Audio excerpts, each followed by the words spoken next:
Herzlich willkommen. Wir sind heute bei Raumwelten heiß mit Katrin Kall. Ich bin Jasmina. Und erstmal guten Morgen, Katrin. Guten Morgen, Jasmina. Wie geht's dir so? Danke, gut, sehr Ja. gut. Hattest du einen guten Morgen? Hatte einen sehr guten Morgen, war schön hier. Herzliches Willkommen. Und, Würdest du sagen, Frühaufsteher? Also, ich bin ein absoluter Frühaufsteher. Ja, ich bin tatsächlich? ein absoluter Frühaufsteher. Ich stehe in der Regel zwischen 5 und 6 Uhr auf oh wow, okay. und habe aber dann so abends hin meinen Knick. Ne? Ja. Also das ist dann nicht, ich bin dann nicht der dann auch bis 1 Uhr nachts auf, Ja. weil irgendwann muss man Ist die schlafen. Grenze erreicht? Ja, Aber das bin ein glaub ich. absoluter und finde es immer klasse, Ja. was man schon morgens erledigen kann, Ja, bevor andere überhaupt erstmal aufstehen. Und, das glaube ich. Aber was hilft dir, würdest du sagen, morgens aufzustehen? So, hast du irgendeinen Gedanken an den Tag oder ist es einfach die Vorfreude? Eigentlich oder? nicht, ich werde einfach wach und dann einfach denke ich, ja. teile ich mir das oft ein. Ich gehe oft abends ins Bett und denke, was mache ich morgens? Auch wenn mein Sohn noch schläft, denke ich, kann ich die Zeit noch nutzen? Was erledige ich? Was möchte ich gern machen? Ja. Ich habe absolute Ruhe, dort Ja. kein Telefon, niemand stört mich und kann unglaublich viel schon erledigen und habe dann so beim Frühstück schon so die erste schöne Pause und so ein gewisses Ja. Zufriedenheitsgefühl, Ja. wo man einfach schon was erledigt hat. Und man hat nicht so den Eindruck, dass man oft den ganzen Tag so den Dingen hinterherrennt oder, sondern man weiß schon, dass man gewisse Dinge geschafft hat. Ja, und schon viel erreicht hat. Ja, Genau, das kann ich eben. mir vorstellen. Okay, Katrin, was machst du denn so beruflich? Ich habe eine Kommunikationsberatung für mittelständische Unternehmen. Das heißt, ich berate kleine und mittlere Unternehmen, alles in puncto Unternehmenskommunikation. Welche Themen können Sie nach außen geben? Wo sind überhaupt die Themen, die Sie nach außen geben können, transportieren? Wen müssen Sie ansprechen? Wo müssen Sie Ihre Zielgruppe ansprechen? Was sind die Kanäle? Wie können Sie die einzelnen Maßnahmen ineinander verzahnen? Das heißt also alles, was Öffentlichkeitsarbeit ist, was PR ist, Pressearbeit, klassische Unternehmenskommunikationsstrategie. Und da aber nicht nur die Beratung und die Entwicklung der Strategie, sondern eben auch die Umsetzung. Ein weiteres Standbein meines Unternehmens Keil Kommunikation ist das Personal Branding, das ich für Trainer, Coaches, Einzelpersonen anbiete, Einzelunternehmerinnen, die mit ihrem Gesicht zur Marke werden müssen. Also wie können sie sich selber ins Gespräch bringen, positionieren und mit ihrer Identität überzeugen, weil durch ihr Sichtbarkeitswerden ist es wichtig, dass sie einfach Vertrauen in ihrer Zielgruppe aufbauen und das schaffen sie über ihre Person.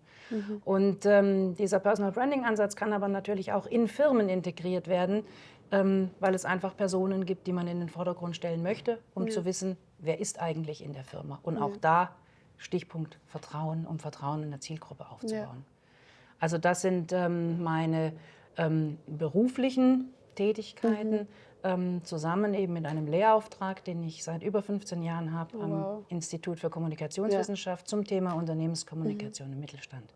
Ja. Und Ja, cool. dadurch kann ich einfach sagen, Kommunikation ist meine Leidenschaft. Ich merke schon. Zieht sich wie ein roter Faden Ja. durch alles durch und versuche ich einfach an verschiedenen Stellen weiterzugeben, die Personen, die Menschen von der Wirkung zu überzeugen, auch durch Workshops, durch Seminare, Vorträge in allen Richtungen, weil es so wichtig ist, weil das ist eigentlich, was uns alle miteinander verbindet und was das ist, was wir als erstes vom anderen wahrnehmen, wie man aufeinander zugeht, welche Botschaften man hat, wo findet man Schnittpunkte. Und das einfach, glaube ich, auch in der heutigen Zeit etwas ist, was viel zu wenig strategisch angegangen wird, was viel zu wenig eingesetzt wird, um die gewünschte Wirkung zu erzielen. Und Ja, gerade das das glaub ich. verbindende Element. Ja. Wann hast du dich denn selbstständig gemacht? Ich habe mich Ende 2021 selbstständig gemacht. Ah, okay. War jetzt nicht so vielleicht der optimale Zeitpunkt, das war Beginn von Corona, Ja. aber es ist gut gegangen und Corona hat mich weniger beeinflusst, als ich es dachte am Anfang.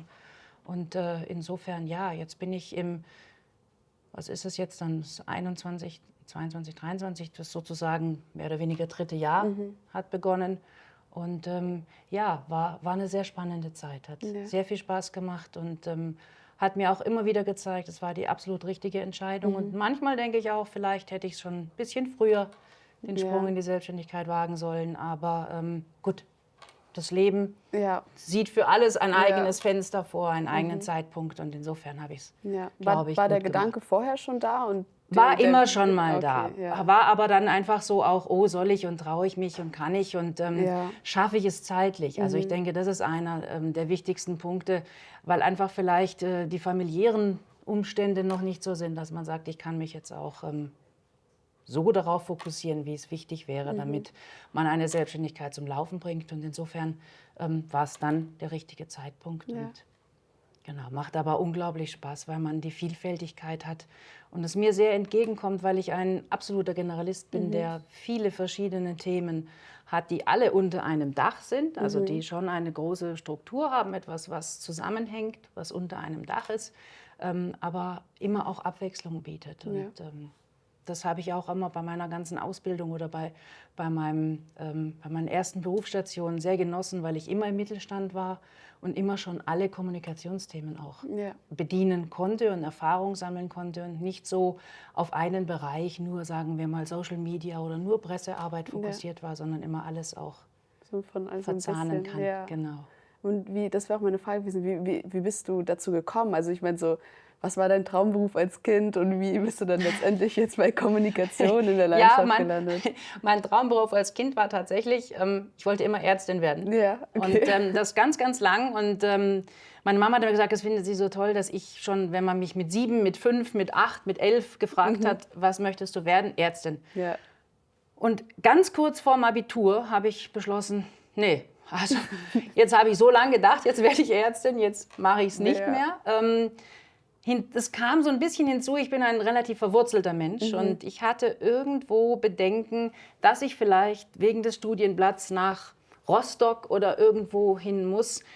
Nichts gegen Rostock oder auch egal, Klar. auch Tübingen oder so, das ist sicher alles wunderschön, aber irgendwo das hat mich beunruhigt und das wollte ich nicht und da war ich vielleicht einfach noch zu unreif, zu früh, um diesen Schritt zu gehen. Ja. Und dann habe ich gedacht, ne, dann mache ich lieber was anderes. Ich möchte gerne in München bleiben, da habe ich meine Wurzeln und da möchte ich bleiben.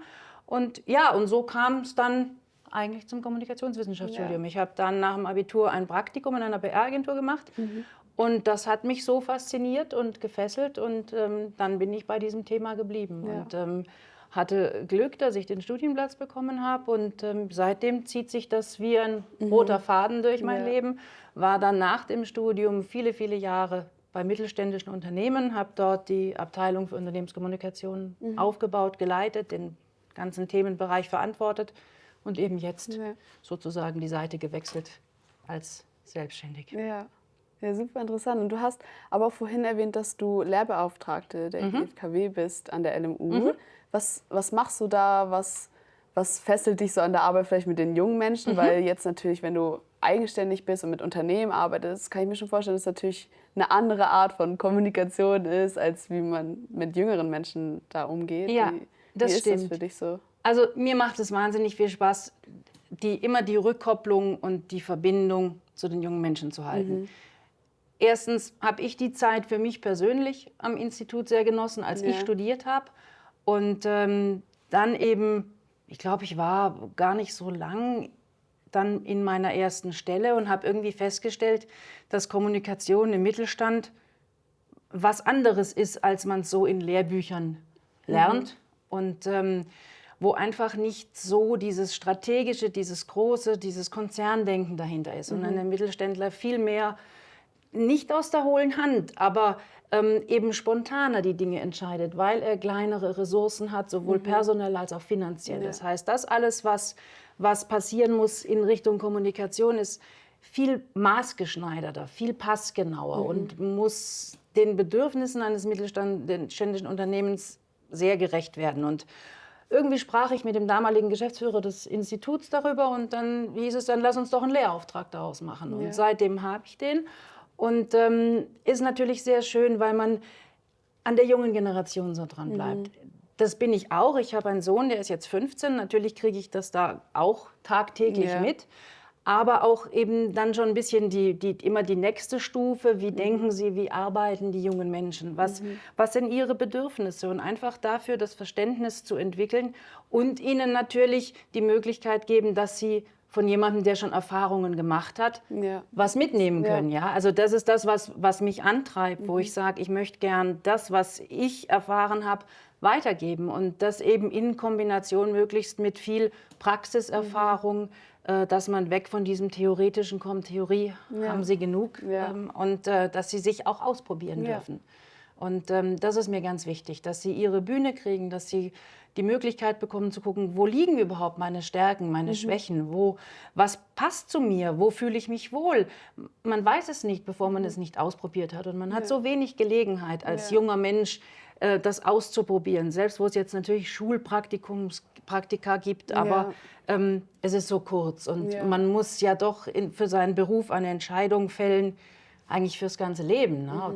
Zumindest mal zum Einstieg, und man muss damit glücklich und zufrieden sein. Und deswegen ist mir wichtig, Erfahrung weiterzugeben, Hilfestellungen zu geben, Einblicke zu bieten und auch vielleicht Motivation zu schaffen, um zu sagen, so kannst du es auch machen oder denk doch mal drüber nach oder was möchtest du machen. Ja, und ich glaube, das ist wirklich hilfreich. Ich meine, allein wie du gesagt hast mit Ärztin, so, die Interessen können sich jederzeit ändern. Und wenn man da niemanden hat, der einem vielleicht so ein bisschen so eine Richtung zeigt, wie es gehen könnte. Es muss ja natürlich nie, aber nee, das finde ich richtig schön. Wie hast du denn noch Ziele für die Zukunft? Ich meine, du hast ja schon wirklich viel erreicht, finde ich persönlich.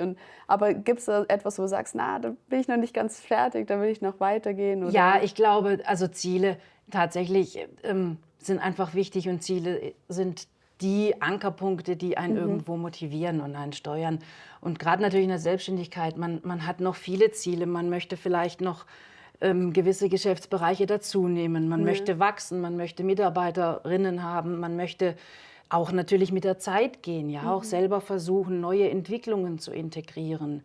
Ich glaube schon, dass man auch gerade, wenn man jetzt wie ich vor nicht allzu langer Zeit auch eine Selbstständigkeit, ein Unternehmen hochgezogen hat, dass man da ganz, ganz viele Ziele hat. Auch den Wunsch nach natürlich weiterhin vielen Kunden, aber auch mit Kooperationspartnern. Und auch einfach der Wunsch, vielleicht einfach hungrig zu bleiben, ja, und offen zu bleiben für das, was kommt. Und ja, also ich glaube, das sind so Ziele, die einen leiten und letzten Endes irgendwo so, man spricht ja immer von so einem Langfristziel und dann kann man es runterbrechen auf einzelne kleine Ziele.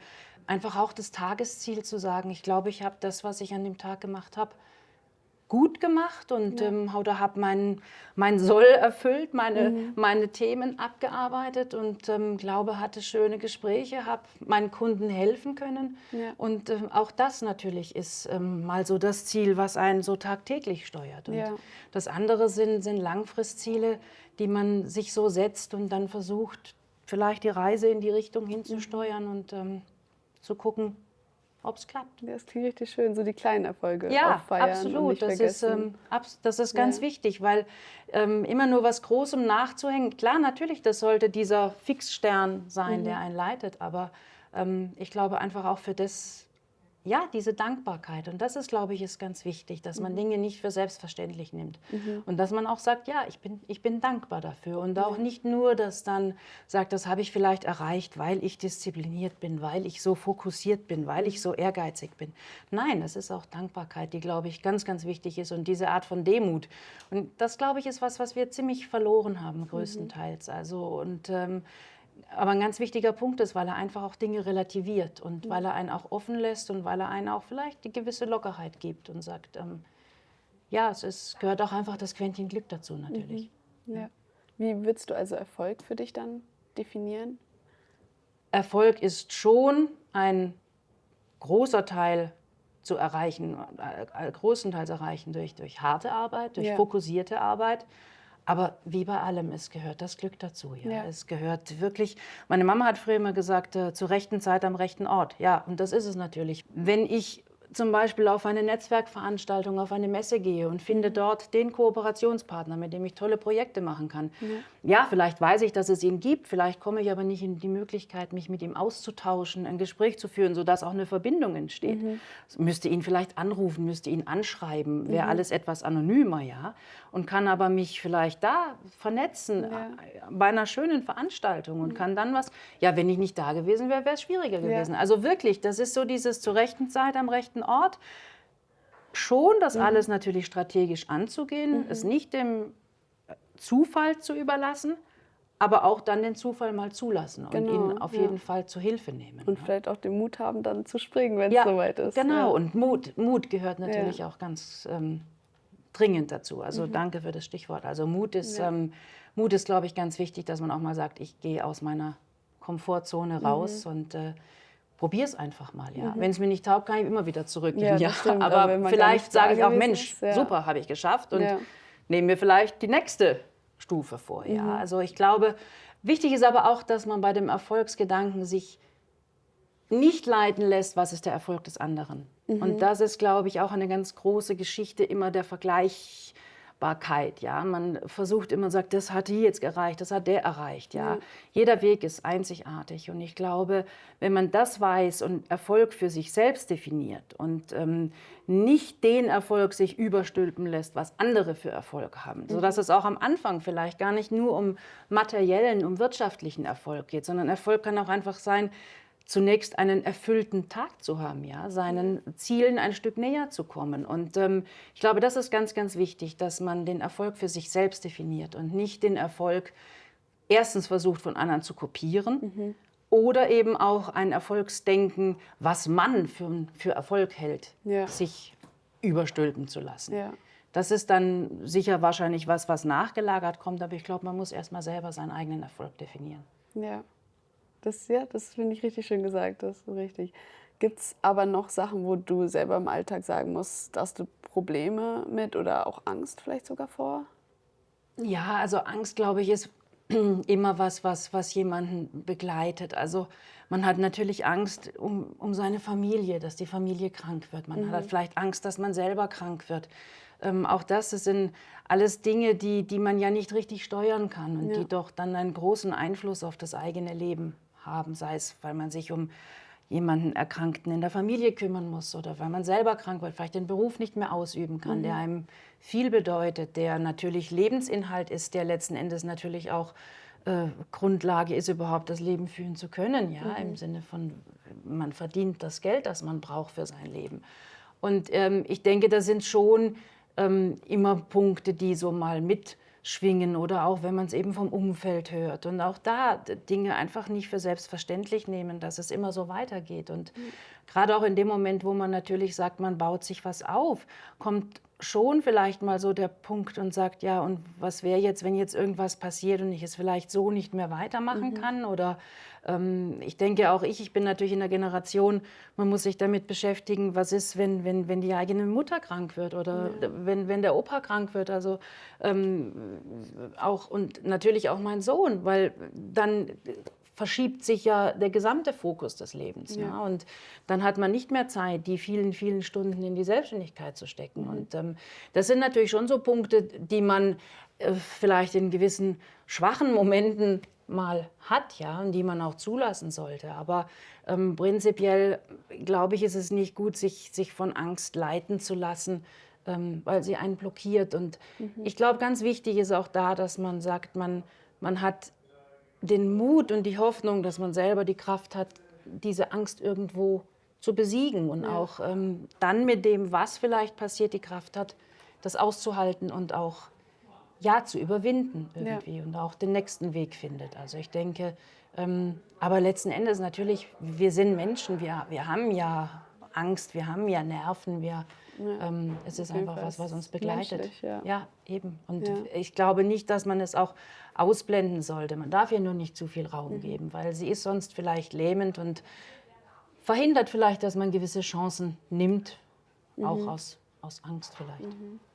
So viele jüngere Menschen sind ja geprägt von Zukunftsangst. Was sollen sie machen? Was sollen sie werden? Wenn du jetzt aber deinem jüngeren Ich gegenüberstehen könntest, was glaubst du, würdest du ihr sagen? Ich würde ganz bestimmt sagen, man soll dorthin gehen, wo man meint, das macht einem Spaß und macht einem Freude. Also das finde ich ist ganz, ganz wichtig. Und nicht danach zu gehen, wo verdiene ich am meisten, wo habe ich die meiste Freizeit. Weil ich glaube, wenn ich etwas habe, was mir persönlich liegt, was mir Freude bereitet, dann habe ich erstens die Motivation, mich darin einzuarbeiten, mich darin wiederzufinden, meinen Weg darin zu gehen. Ich empfinde es auch nicht so als Arbeit, weil ich Freude daran habe. Ja, es ist für mich keine Last. Natürlich, Arbeiten ist immer irgendwo. Man denkt immer, ach, eigentlich könnte ich auch jetzt vielleicht da sitzen und was lesen oder so. Ja, natürlich.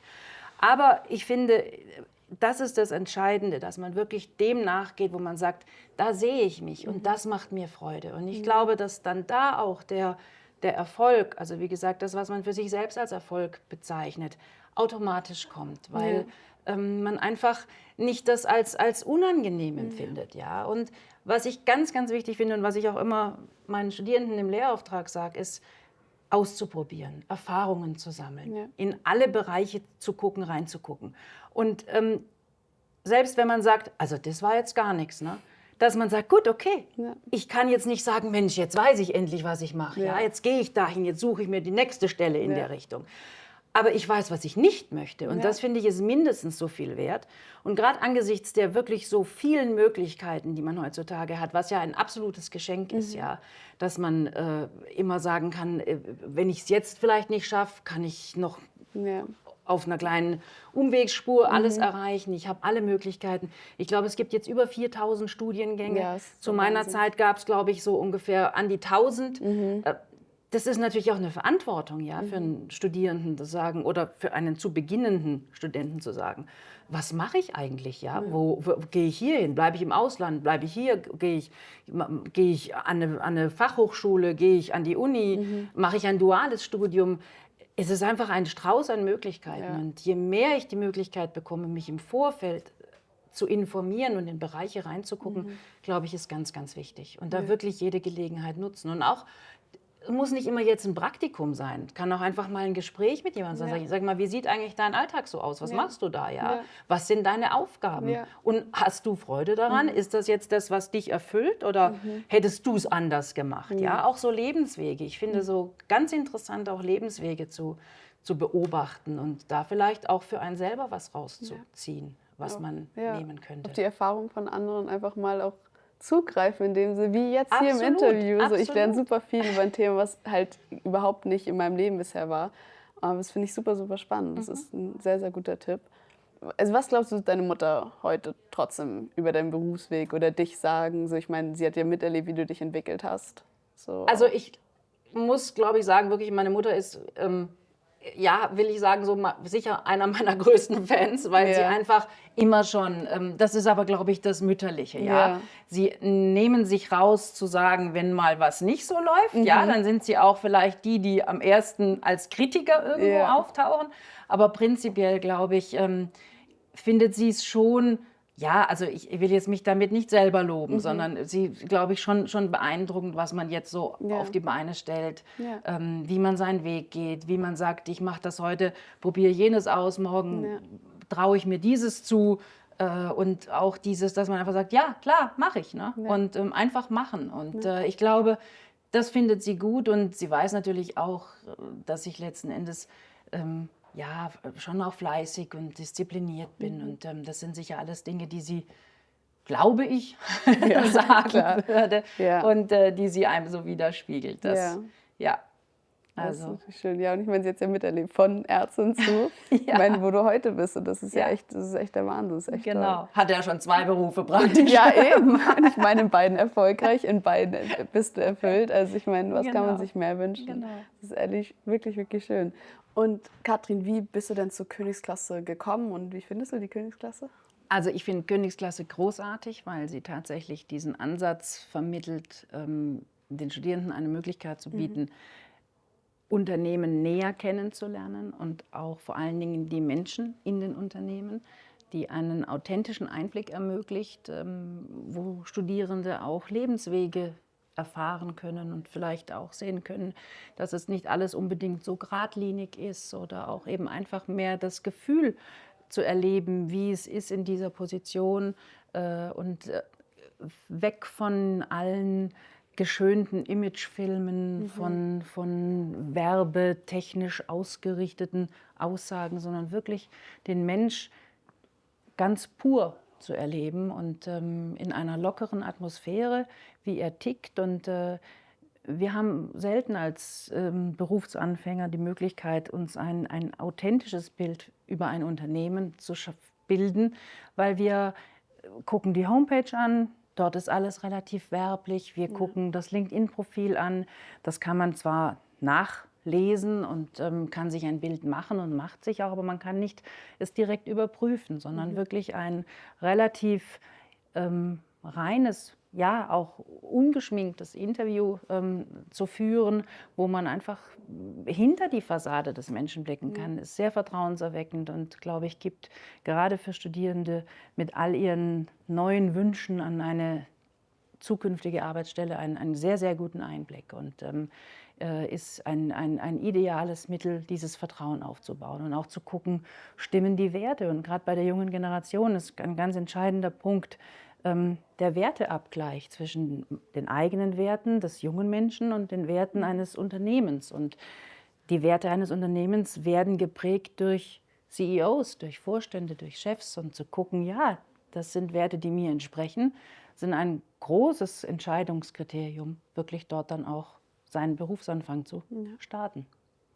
Und wie bist du jetzt direkt auf die Königsklasse dann gekommen? So, wie ist die Verbindung, sage ich jetzt mal? Auf die Königsklasse bin ich tatsächlich durch den Lehrauftrag gekommen. Wir hatten ja vorher gesagt, ich gebe immer gerne reale Projekte in mein Seminar, in meinen Lehrauftrag rein, um einen möglichst realen Einblick zu geben und nicht nur fiktive, theoretische Inhalte zu transportieren. Ja.